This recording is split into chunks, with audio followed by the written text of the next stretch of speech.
আওয়ামী লীগ কখনো পালায় না। গুমের ঘটনায় শেখ হাসিনার সম্পৃক্ততা মিলেছে। জোরপূর্বক গুমের ঘটনায় সাবেক প্রধানমন্ত্রী শেখ হাসিনার সম্পৃক্ততা খুঁজে পেয়েছে গুম কমিশন। শনিবার বিকাল 5টায় অন্তর্বর্তী সরকারের প্রধান উপদেষ্টা ডক্টর মোহাম্মদ ইউনূসের কাছে গুম সংক্রান্ত কমিশন তাদের প্রথম অন্তর্বর্তী প্রতিবেদন জমা দিয়েছে। অবসরপ্রাপ্ত বিচারপতি মইনুল ইসলাম চৌধুরীর নেতৃত্বে 5 সদস্যের কমিশন ঢাকায় রাষ্ট্রীয় অতিথি ভবন যমুনায় প্রধান উপদেষ্টার কাছে আনফোল্ডিং দ্য ট্রুথ শীর্ষক প্রতিবেদন হস্তান্তর করে। মানবাধিকার লঙ্ঘনের জন্য দায়ী অভিযুক্ত করে র্যাপিড অ্যাকশন ব্যাটালিয়নকে বিলুপ্ত করার সুপারিশ করেছে কমিশনটি।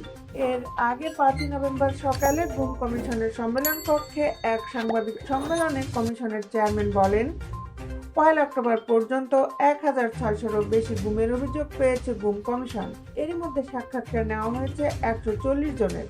আরও খতিয়ে দেখা হচ্ছে 400 অভিযোগ। 2009 সাল থেকে 2024 সাল পর্যন্ত গুমের ঘটনাগুলোর সঙ্গে পাশের দেশের কোনো সংশ্লিষ্টতা আছে কিনা তাও খতিয়ে দেখা হচ্ছে। একই সঙ্গে জিজ্ঞাসাবাদ করা হচ্ছে বিভিন্ন বাহিনীর সদস্যদেরও। কমিশনের চেয়ারম্যান আরও বলেন, জিজিএফআই, র্যাব, পুলিশ, ডিবি, সিটিটিসি, সিআইডির কর্মকর্তারা গুমের সঙ্গে সংশ্লিষ্ট ছিলেন। রাজনৈতিক কারণ ছাড়াও সরকারের সমালোচনা করায় অনেকে গুমের শিকার হয়েছেন। তিনি আরও জানান, অনেক জায়গায় আলামত ধ্বংসের চেষ্টা করা হচ্ছে। সবচেয়ে বেশি গুমের ঘটনা ঘটিয়েছে র্যাব, যার মধ্যে 172টি।